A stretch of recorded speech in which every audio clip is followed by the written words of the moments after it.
Sure. Well, I think it was when we were in lockdown in Sydney and it was our school holidays and something just came into my Facebook and someone's looking after us and I thought, oh, this looks great.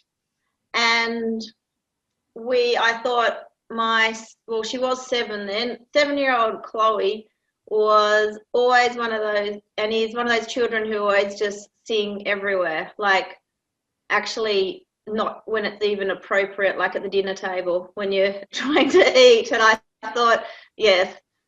So I thought, oh, great, and it had, come and give us a try. So we did.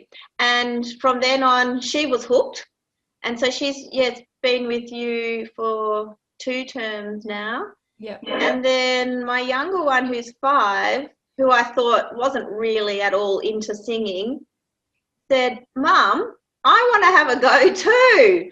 And I thought, oh, we'll just leave it a little while, maybe just listen. She goes, no, I want my own group. And I said, okay, well, let's do it. And she hasn't missed a session, and she's never said, oh, I don't want to do it today. No, she's there ready to go. So, and now you've got me as well. I love it. Whole family. I sort of feel like Sue is part of our household now, which is a nice thing. So yeah, that's how we started. Sure. Well, I think more than anything, it's something. My girls are busy girls, and I'm happy for them to be busy girls. But I feel like we might not. They love their sport and they love learning an instrument, and I feel that we might not even be able to fitted another activity in if I'd had to physically take them somewhere. And so the fact that I can put them down and they do something that they love while I can actually do my other jobs, but still listen in, which I do enjoy, is a huge advantage. That's just one. The second one is for children, and my children they're confident, but they're not particularly confident. The fact that I see them standing up and dancing and singing out loud, particularly the young one, she probably wouldn't do that. In fact, she probably wouldn't go. She probably wouldn't be putting her hand up to go to a choir session. So there are so many benefits of music, and she's able to have that benefit by being online.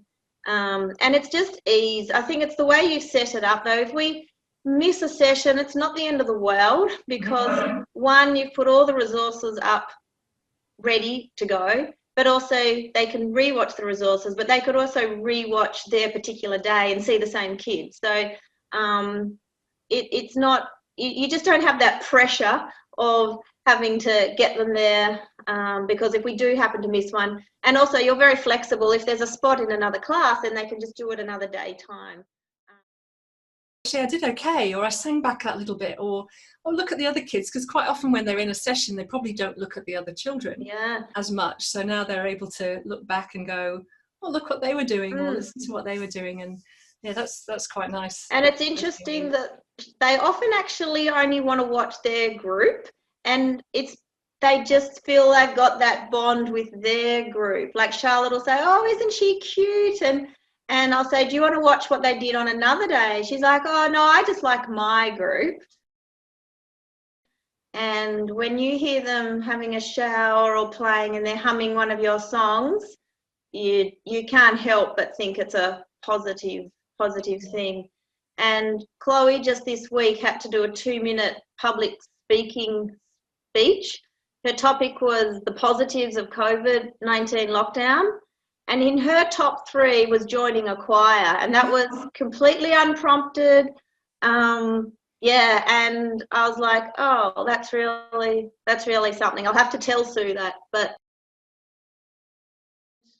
the variety of songs you have is great, because, and that's probably a thing of online as well, you probably do go through more songs than you would if you were in person. And as a parent listening to the 5-year-olds group and the 8-year-old groups, they're actually nice songs. They're not songs you think, oh gosh, I have to listen to that again. They're actually all very bright, uplifting songs. And